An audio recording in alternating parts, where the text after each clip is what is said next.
Tesoros del Ñelol. Mari Compulamnien, un saludo a todos, a todas. Bienvenidos, bienvenidas a este nuevo capítulo de Tesoros del Ñelol en el contexto del mes del Wiñor Tripantu. ¿Christopher? Muy buenos días a todos, a todas. Estamos en este nuevo capítulo, tenemos una gran invitada y claro, estamos en poner en valor, ¿no es cierto?, a los pueblos originarios y recordar, ¿no es cierto?, que este programa busca eso, poner en relevancia a los artistas, a los gestores del territorio. Y es por eso, y en ese marco, ¿no?, es que tenemos una gran invitada, profesora, que afortunadamente tengo la fortuna de haber estado en su aula. Jacqueline Caniwan, muchas gracias por recibir esta invitación y poder aceptarla y estar conversando con nosotros en esta oportunidad. ¿Cómo está, profesora? Mari Lamien, Mari Compuche, Inche, Ta Jacqueline Caniwan, Romea Yuquilento Fachi, Chichawulmu, Veimu, Comel Calen Café, Emikai, Chumleimi Lamien, les dije que yo estaba bien, que les estaba preguntando cómo estaban ustedes y que yo soy Jacqueline Caniwan y que estoy muy contenta de estar aquí en esta reunión, en esta conversación. Nosotros felices de tenerla por acá. Bien, profesora, vamos a viajar un poquito en el tiempo. Vamos a ir a su territorio, Puerto Saavedra.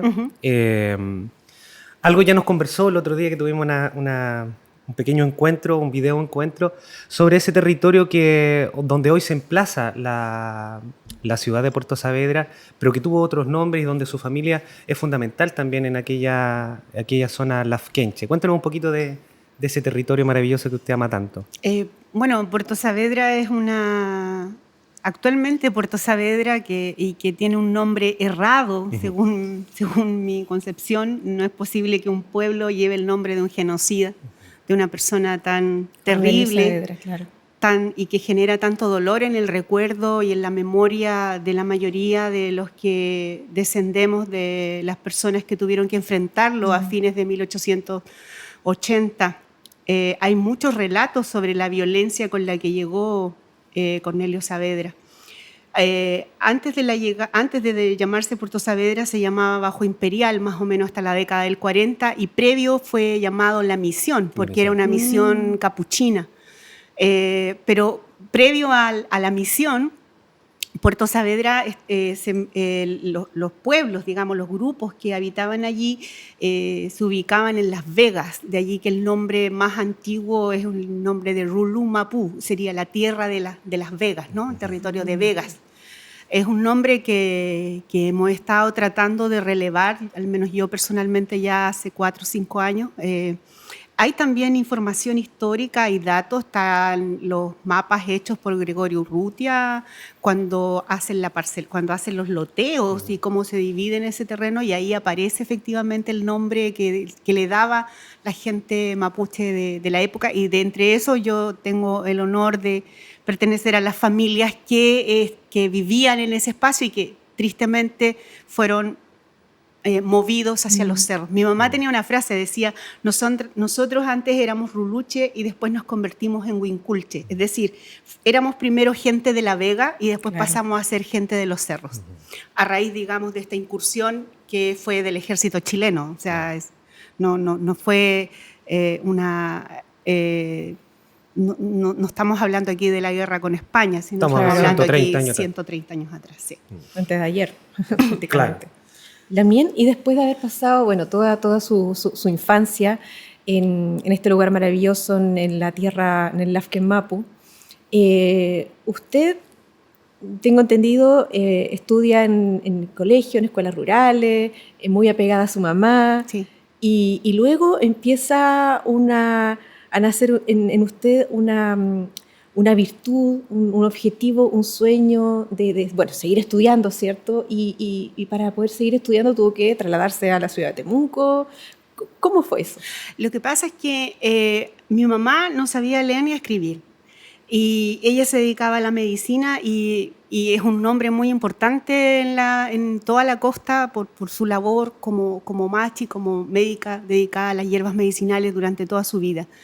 Pero ella siempre decía que nosotros los mapuches habíamos perdido las tierras porque no sabíamos leer. Entonces ella encontraba que ser profesor era un rol tan importante para poder transformar todo. Entonces siempre me inculcó que yo tenía que ser profesora.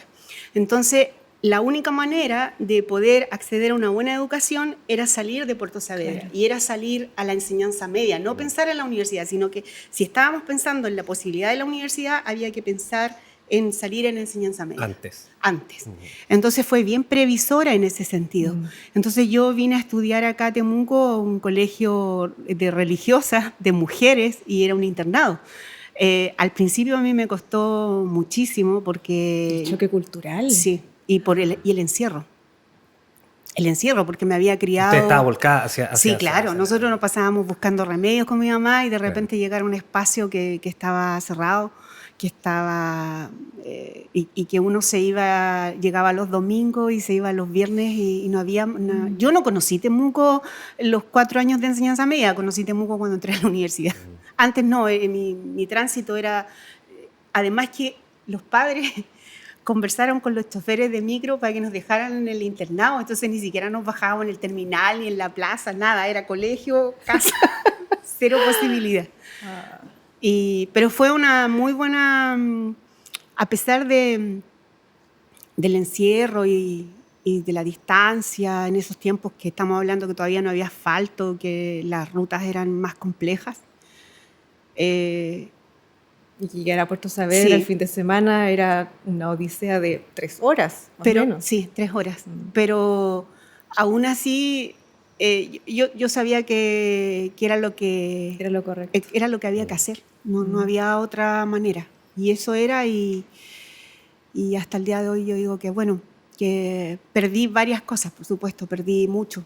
En términos culturales hay varias cuestiones de las que me hubiera gustado aprender más, pero también eso me permitió tener acceso a otras posibilidades.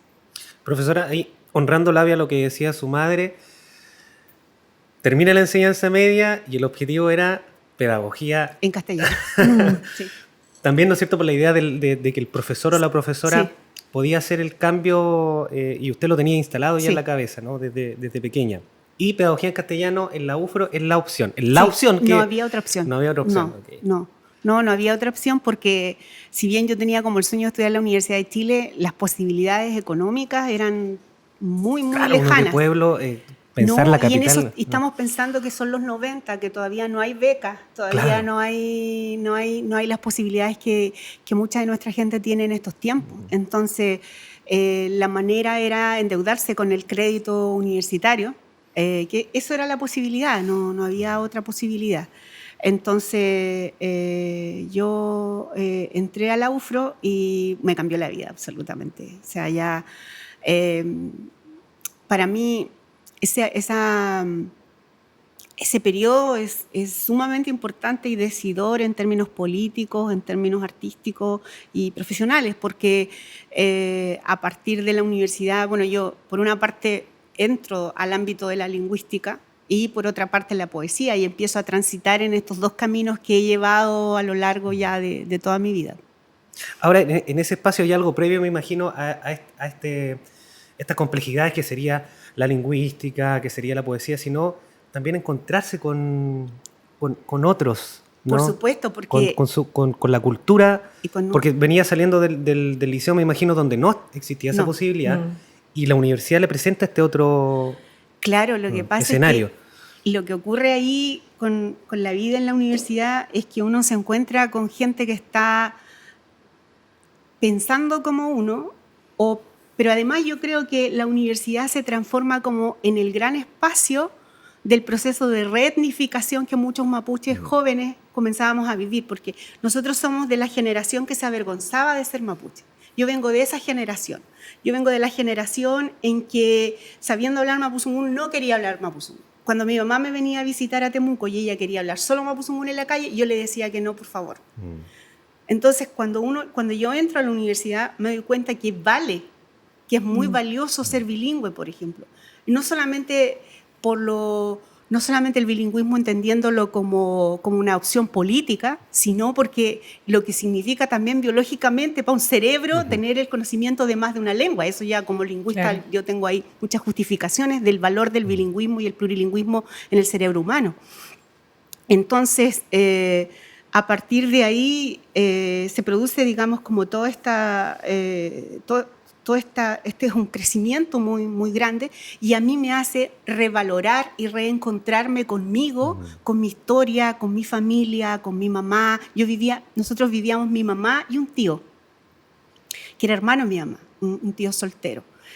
Y a partir de ahí yo, por ejemplo, antes como que no tomaba en cuenta a mi tío y después de esto... Todo lo que les cuento de historia del año 1800 y tanto, todo eso yo lo aprendí con mi tío porque tenía una memoria prodigiosa para contarme la historia de todas las cosas que él vio, de los dirigentes mapuches importantes, Coñuepan, Huenchuyán, etcétera. Todo lo que después uno lee, yo lo aprendí con mi tío, que era un tremendo historiador.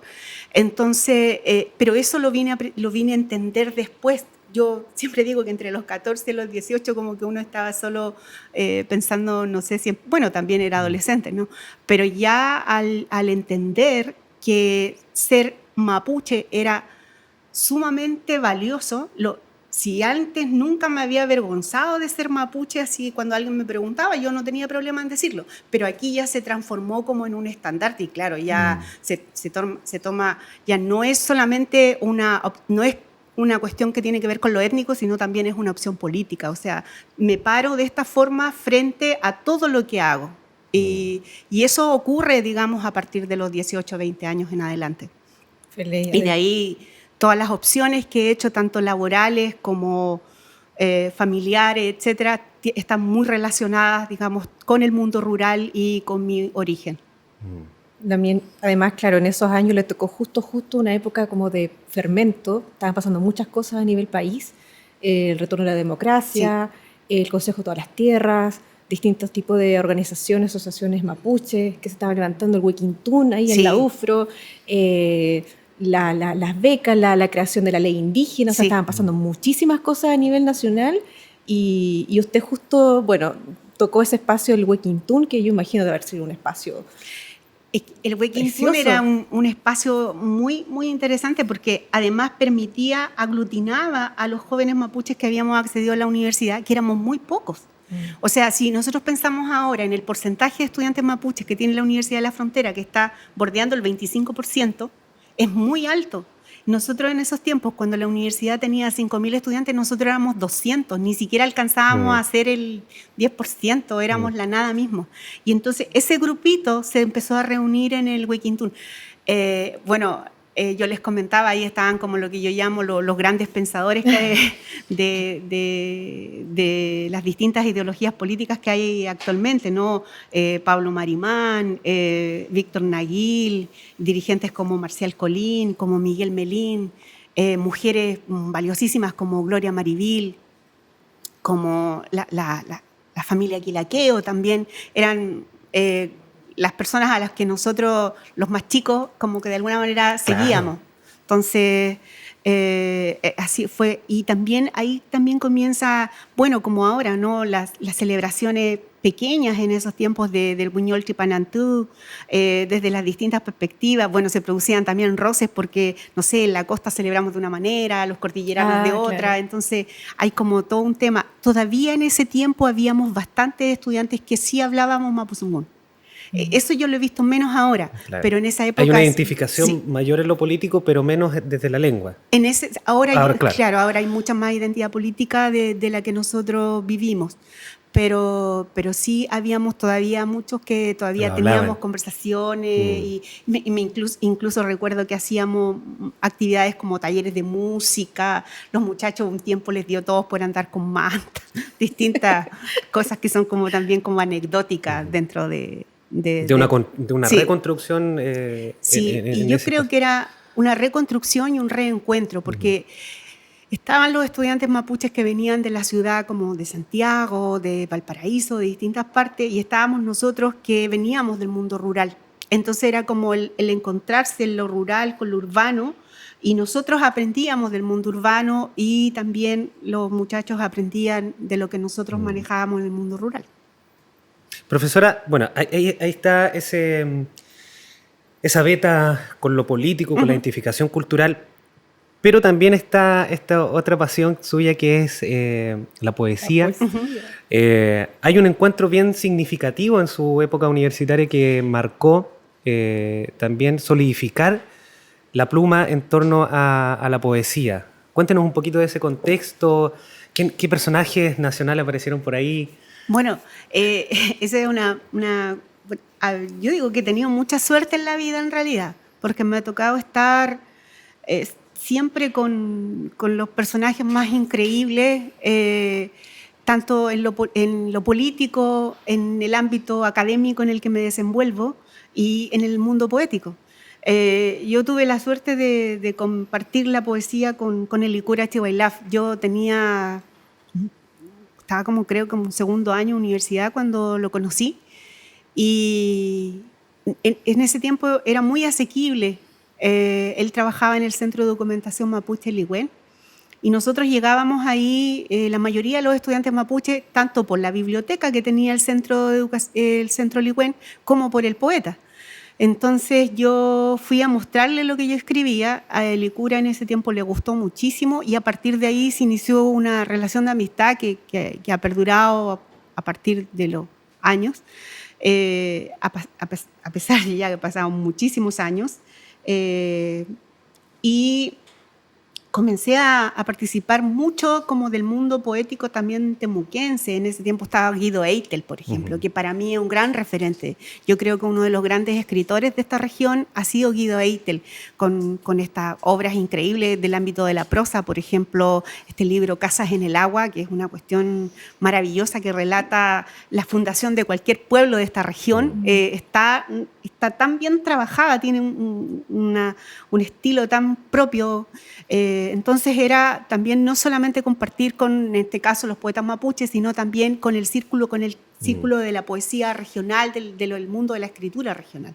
Entonces participé muy activamente, como 3 o 4 años, que es todo el periodo de universidad, con este mundo de escritores y poetas.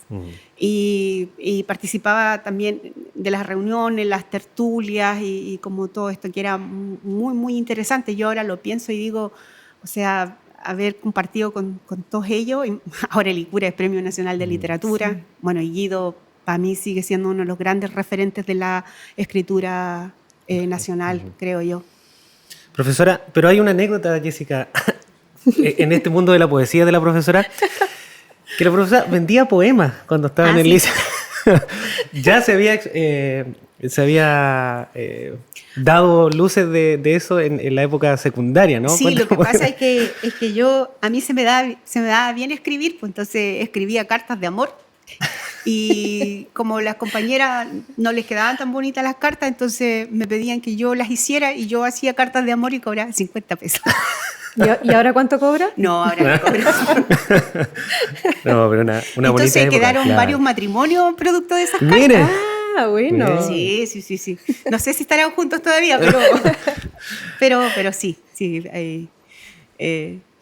Es parte del anecdotario de toda esta historia. También he hecho epitafios. Ya, también. También, y bueno, volviendo un poco también al tema político, porque bueno, usted se ha desenvuelto y es muy reconocida por la poesía, por su trabajo en la academia y en la política. Este activismo suyo lo ha llevado como muy en la intimidad, siento yo. Sí. Pero sin embargo teniendo ahí roles muy, muy importantes en el área del territorio lafkenche. Bueno, yo participo de la Organización Mapuche de Identidad Territorial Lafkenche ya hace más de 20 años. Partí también después que salí de la universidad, y ahí he trabajado muy, muy de la mano, y ahora estamos muy orgullosos y contentos porque tenemos nuestro constituyente Adolfo Millaur, por quien trabajamos muchísimo, y con él y con todo el grupo de dirigentes de la costa venimos haciendo un trabajo ya, como digo, 20 años. Hemos tenido grandes logros para nosotros. Primero, el gran logro ha sido la elaboración de la Ley Lafkenche. La Ley Lafkenche, sí. Que permite a los pueblos originarios el acceso a los territorios costeros. Y después tuvimos también un trabajo muy, muy interesante del que me tocó ser parte muy activa, que fue las observaciones que le hicimos a la Ley General de Educación y lo que generó que a partir de esa ley se incluyera el mapuzungún como ramo obligatorio en todas las escuelas que tenían más de 30% de estudiantes mapuche. Eso para nosotros fue otra gran oportunidad legislativa, igual que frente a la ley Lafkenche, bajo la Ley General de Educación. También fuimos al Congreso y a la Moneda y también hicimos como todo el proceso. En general, como organización, creemos firmemente en la necesidad del reconocimiento de los derechos de los pueblos originarios y le creemos mucho a la conversación también. Y creemos el parlamento. El parlamentar para nosotros es fundamental. El poder conversar en la diferencia es absolutamente necesario para construir un país. Y uno puede demorarse, como dicen los chachas en la organización, podemos amanecer conversando, pero uno puede llegar a acuerdo. Entonces, claro, funcionamos bastante a la antigua, por así decirlo. Tenemos reuniones que empiezan, no sé, a las 11 de la mañana y terminamos a las 5 de la mañana del otro día. Hablando y hablando hasta poder llegar a establecer consensos y poder sacar algo limpio. Y ahora, digamos, estamos en el proceso de apoyar la nueva Constitución y para nosotros es sumamente importante que Chile se constituya como un Estado plurinacional e intercultural. O sea, tomándome de lo anterior, no puede construirse un país si no se construye en base a su diferencia. Estamos todos en ello, profesora. Tenemos la confianza de que podamos solidificar y asfaltar ese camino. Y a propósito de caminos, hay uno muy importante también en su vida que es en la carrera académica, pero con un objetivo muy claro, que es construir un material didáctico complejo, estudiar la lengua para enseñar mapuzungún, ¿no? En las distintas esferas, ¿no? Sí. Y hay, ¿no es cierto?, una formación de magíster en México, ¿no? En un espacio súper especial de anticolonialismo, ¿no? Un enfoque bastante acorde a lo que usted está realizando también desde el punto de vista político. Sí, yo primero estudié pedagogía en castellano, después, como les contaba, yo trabajé como profesora rural, después estuve trabajando como 3 o 4 años más trabajando en el programa Servicio País con escuelas rurales. Siempre he estado como muy vinculada al mundo rural. Y posteriormente fui a estudiar lingüística indoamericana a México. Estuve ahí 3 años viviendo y estudiando. Y tuve ahí la suerte de poder compartir con los grandes lingüistas de Latinoamérica, de Indoamérica, que ahora la gente los estudia y ya no están, algunos ya se fueron de esta vida. Y tuve la suerte por eso digo que soy muy afortunada, porque he tenido la suerte de grandes maestros, como acá en Chile me tocó ser alumna de don Constantino Contreras y don Mario Bernales, grandes lingüistas de la región. Y allá en México fui a esta escuela, que es el Centro de Investigaciones y Estudios Superiores en Antropología Social, que fue fundado, digamos, por 3 grandes pensadores mexicanos, que ya en la década del 60 daban una discusión muy fuerte respecto de la defensa de los derechos de los pueblos originarios. Me refiero a Bonfil Batalla, a Arturo Warman y Ángel Palermo, que son 3 grandes antropólogos mexicanos que formaron esta escuela y que a lo largo ya de creo que 30 o 40 años han venido formando mucha gente en el ámbito de la lingüística y en el ámbito de la antropología y la historia. Es un centro que está especializado principalmente en el estudio de lengua. En el caso mío, que yo fui a lingüística, trabajamos principalmente con lenguas de pueblo originario. Y que eso creo yo, hace falta formarse pensando desde otra perspectiva, porque en general, del mundo, la lingüística en general es una ciencia o una disciplina que piensa las lenguas desde las lenguas hegemónicas. Claro. Es decir, siempre se está pensando, cuando se piensa en el análisis, se piensa o la descripción se piensa desde la lengua de poder, que en este caso es del castellano. Y a lo que a nosotros nos enseñaban, en el fondo, era cómo la pensamos, cómo pensamos la lengua, cómo describimos la lengua, pero desde la otra perspectiva. En este caso, lo que llamamos la perspectiva del hablante. Entonces, por eso era muy necesario que también, por eso es muy importante que también exista. Yo no discuto que existan los lingüistas americanos, chilenos, etcétera, pero creo que es muy necesario que desde los pueblos originarios tengamos también nuestros propios lingüistas para que nosotros también podamos analizar desde nuestra perspectiva. Desde la estructuración del pensamiento. Exactamente, Claro. porque lo que ocurre es que yo puedo decir que, por ejemplo, una cuestión tan básica como las preposiciones. El castellano tiene preposiciones, claro, pero el mapuzungún no tiene preposiciones, tiene posposiciones. Entonces eso significa otra forma. Entonces, ¿cómo lo explico? Y eso es sumamente necesario y es importante también estas nuevas formas de analizar, estas nuevas formas de describir, y que uno pueda compartirla, en este caso, no solamente con la gente de su pueblo, sino con todos, porque así es como vamos a aprender en la diferencia, creo yo.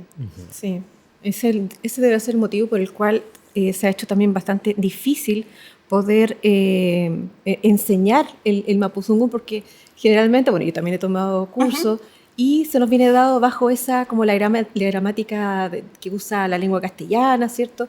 Y es difícil aprenderlo desde esa forma. Claro, por la estructuración del pensamiento es difícil. Sí, lo que pasa es que en general lo que ocurre y lo que ha venido ocurriendo en Chile, en general, y no solo en Chile, también en Indoamérica, es que se enseña. Y aquí hay una cuestión súper lingüística que tiene que ver con la tipología de las lenguas. Las lenguas tienen diferentes estructuras y las lenguas indoamericanas son todas lenguas aglutinantes. Y cuando yo quiero enseñar, tengo que pensar, enseñar cómo enseño una lengua aglutinante. Y generalmente lo que hacemos, enseñamos desde una lengua flexiva como el castellano. Entonces son formas distintas. Y mientras no tengamos claro cómo enseñamos desde esta otra forma, difícilmente va a resultar. Y como va a fluir el aprendizaje. Sí. Claro. Entonces, en el fondo tiene razón lo que dice Jessica, que en general todo lo armamos desde la lengua que está en el poder. Claro. Es fuerte. Profesora, bueno, está llena de cosas muy interesantes su vida, ¿no es cierto? Desde su territorio, desde lo académico, desde la acción política, desde la poesía. Pero también conversábamos sobre los anhelos, sobre los sueños, sobre las perspectivas de la construcción de este territorio tan complejo, con una herida tan latente, con 130 años, donde se instala un estado a pólvora y muerte. Pero hay anhelos hacia el futuro, presente y futuro. Si nos pudiese contar un poco de aquello, de lo que Jacqueline Caniguán gustaría. Bueno, yo siempre he pensado que esta es una región sumamente dolorosa. Está llena de heridas para todos en general. Pero yo soy súper optimista, entonces creo que es posible cambiar la región. Es posible soñar un territorio distinto y eso es posible también con acciones como la que ustedes están haciendo. O sea, estos programas donde podemos venir a conversar y decir, porque uno se mueve en un círculo que es pequeño. El amigo Gustavo Quilaqueo dice el club de los mismos y yo creo que efectivamente es así. Entonces, la posibilidad de poder transmitir y de poder compartir con más personas nos da también esta oportunidad de que podamos pensar en una región distinta. Y yo obviamente tengo sueños a largo plazo. Yo sé que las cosas no van a cambiar de la noche a la mañana. Tampoco sería bueno que fuera tan rápido. Lo importante es que las cosas vayan lentamente de manera que queden instaladas. Y en ese sentido yo sueño con una región bilingüe, por ejemplo. Yo sueño con una región donde todos y todas nos podamos comunicar en la lengua en que queramos y que nunca más cuando yo tire una frase mapuzungún en alguna parte, alguien me mire extraño o se ría. Muy por el contrario, que me diga, enséñame. Porque yo siempre voy a tener la mejor disposición para compartir eso. Ese es como el sueño que tengo yo. Yo sueño con la posibilidad de una región bilingüe, la posibilidad de una región donde todos tengan su espacio, y cuando yo hablo de interculturalidad, hablo una interculturalidad basada en derechos. No en una interculturalidad folclórica donde suene ser bonito que me ponga las joyas mapuche y eso. Esa no me interesa. En realidad me interesa una región intercultural, una región bilingüe, pero una región sustentada en los derechos de cada una y cada uno de las personas que aquí lo habitan. De los seres, de la especie. Había una metáfora, ¿no? Sí, es que yo creo que el mundo es como un bosque. Y en el bosque todos cohabitan. Existen los guayes, los canelos, existen las flores, las plantas, existen las hierbas medicinales, y todos cohabitan. Y pueden compartir el espacio, y todos van creciendo cada vez en su tiempo. En el invierno aparecen ciertos elementos, en el verano aparecen otros frutos. ¿Y por qué nosotros no nos pensamos como bosque? Nos pensamos como plantación de pino. Estamos todos en contra de las forestales, pero cuando el pensamiento lo tenemos como plantación de pino, porque estamos pensando que todos tenemos que pensar igual, y todos tenemos que ser iguales. Entonces es cosa de salir a la calle todos vestidos del mismo color, por ejemplo. Entonces el gran sueño mío es que en realidad seamos capaces de pensarnos como un bosque. Quizás cuando empecemos a pensarnos, a sentirnos y a vivirnos como un bosque, es posible que las cosas sean distintas. Ay, profesora, lo conversamos con Jessica también. Cada capítulo y este espacio es para siempre adentrarnos en el saber, en el conocimiento y en el respeto también, y construir este tipo de cosas como este bosque, dejar de ver las cosas uniformemente, ¿no? En la diferencia, entendernos. Así que agradecer también ese aliento que nos da para seguir construyendo los que creemos, ¿no es cierto?, que esto se puede construir de mejor manera. Sí. Bueno, profesora, el tiempo siempre nos va pillando un poco, pero sí me gustaría, antes de cerrar, Jessica, sobre los estudios que hay hoy, ¿no? Algo nos contó antes de entrar a SET, que está un poquito a contratiempo respecto a trabajos de doctorado, ¿no? Sí, estoy actualmente haciendo mi doctorado en lingüística en la Universidad de Leiden, me salió tan alemán, Leiden, sí. La Universidad de Leiden en Holanda, en los Países Bajos. Llevo ya trabajando 5 años sobre la variación dialectal del idioma mapuche, sobre las posibilidades, digamos, estoy en un nivel, no sé si me lo va a entender, pero estoy en el nivel de la estructura. En general lo que se ha visto es la diferencia del mapuzungún a nivel del sonido, y yo estoy yendo un poquito más allá, trabajando al nivel de la estructura del mapuzungún. Espero terminar Así será. Y algún día poder publicar. Así que en eso he estado trabajando todo este tiempo, y a la vez hay un trabajo que sí me gustaría relevar, que hemos trabajado con la gente de odontología. Hicimos nosotros un glosario de términos, de toda la terminología científica respecto de la salud oral. Y es muy, muy interesante, porque contrario a lo que la mayoría de la gente piensa, en el mundo mapuche y en general en los pueblos originarios hay un conocimiento pero tan acabado y tan específico de cada una de las partes, en este caso de todo lo que tiene que ver con el ámbito odontológico, que hicimos un glosario de términos odontológicos para los dentistas. Es un trabajo que hicimos, lo distribuimos, nos hemos hecho bastante conocidas con mi colega Tania Flores, que es la dentista con la que trabajo. Y en el fondo también eso pone en relieve, digamos, que los pueblos originarios tienen ciencia desde milenios. Y que hay un montón de cuestiones, un montón de conocimiento que se sabe hace 500 años y que Europa recién lo está descubriendo. Y que es importante relevar también, no solo, y que son cuestiones prácticas, que tienen que ver con la salud, con cómo mejoramos la calidad de vida. Entonces, ¿por qué no mirar también hacia el pueblo que tenemos al lado, al que está aquí, y decirle, oye, ¿cómo tú sanas tal enfermedad? Y eso un poco por ahí, y eso un poco también un reconocimiento a mi origen, a mi madre, a todo lo que ella sabía de medicina, y por ahí también espero seguir aportando en ese ámbito. Sin duda, profesora. Sí. Se dice que hay incluso más de 30.000 conceptos mapuzungún. Sí. Más de 30.000. Así es que... Sí, no, y a propósito de ciencia me acordaba también de... Lo de bueno, astronomía, sí. De la Margarita Canío. Sí. Es que en todos los ámbitos Entonces, hay un desarrollo conocí. muy grande. Sí. Y no solamente me quiero con esto referir al pueblo mapuche, sino es cosa de revisar cualquiera de los pueblos, el conocimiento que tienen en las distintas áreas. Bien, profesora. Jessica, no sé si nos queda algo más en el tintero. Hoy a mí me gustaría puntualizar que vamos a compartir unas imágenes preciosas del Alamien. Sí. Y le tenemos que agradecer a los amigos de escritoresindígenas.cl Sí.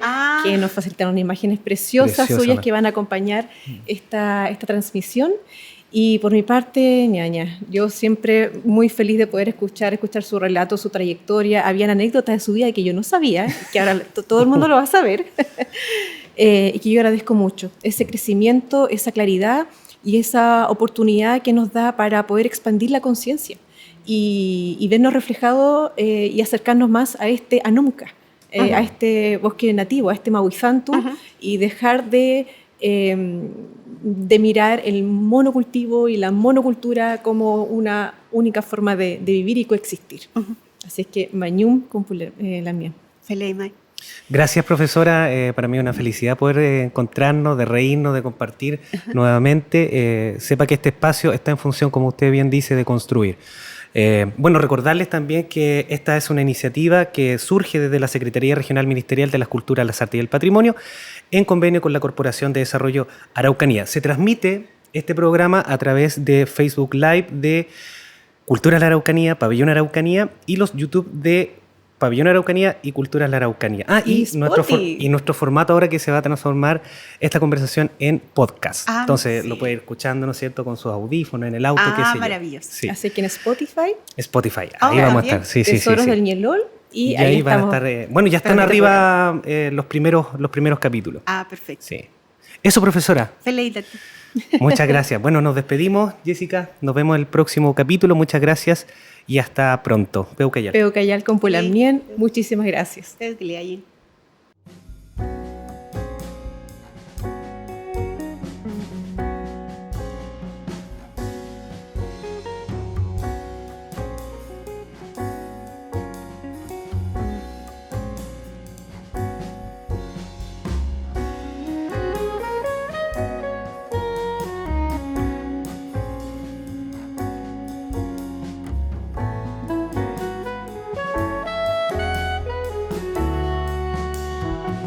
Tesoros del Ñelol.